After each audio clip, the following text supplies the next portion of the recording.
kasal ni Chef Aik at saka ni Ma'am Jo. Hindi ko naaalisin to para ikaw naman ikakasal kay Elias. Uy, ano ka ba? Bakit? Ayaw mo? Pwede. Pinapakalig mo na naman ako eh. Nga pala, brother. Johan, si Gina nga pala, pati si Nimpa. Sila naman yung tumulong para mapaganda yung mga dekorasyon, pati mga bulaklak rito. Hello po. Araw po. Uy, salamat ah. Napaka-talented nyo naman. Suki po kami kapag may kailangan ng dekorasyon sa piyesta. Napakagaling. Ang galing. Nga pala, si Bani rin. Tumulong rin siya para mapaganda yung kasal niyo. Salamat din. Si Mayor nga pala may ng kwarto para sa inyo. Hatid ko na po kayo sa kwarto niyo. Ay, salamat. Nga po pala, kami po ni Pretty mag-aayos sa inyo. Binili na rin po ni Ma'am Donna yung damit yun. Nasa room na. Tsaka yung atake naman ng makeup fresh lang, kaya kayang-kaya ko na po yun. Tama.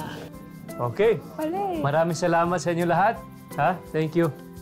Mamaya na, Elias. Ha? Huwag muna kami. Kaya bahala rito, brother. Oo. Thank you. Paganda mo na yung kasal mo. Salamat talaga. Sige na. Thank you. Ingat.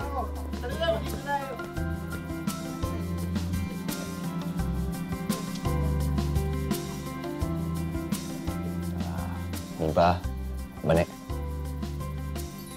Maraming salamat sa inyo. Alam niyo, abot langit yung pasasalamat ng mag-asawa dahil tumulong kayo sa kasal nila. Naku, wala yun, Elias. Kayang-kaya mo naman lahat eh. Saka wala naman kaming problema dito, di ba, Bane?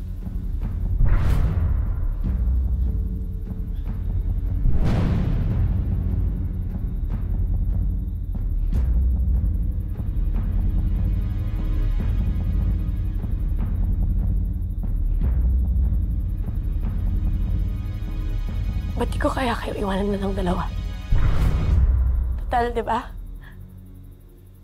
Kayang-kaya naman ni Elias lahat. Di ba, Elias, kayang-kaya mo lahat? O, ito. Tuloy mo. Tapusin mo. Bane.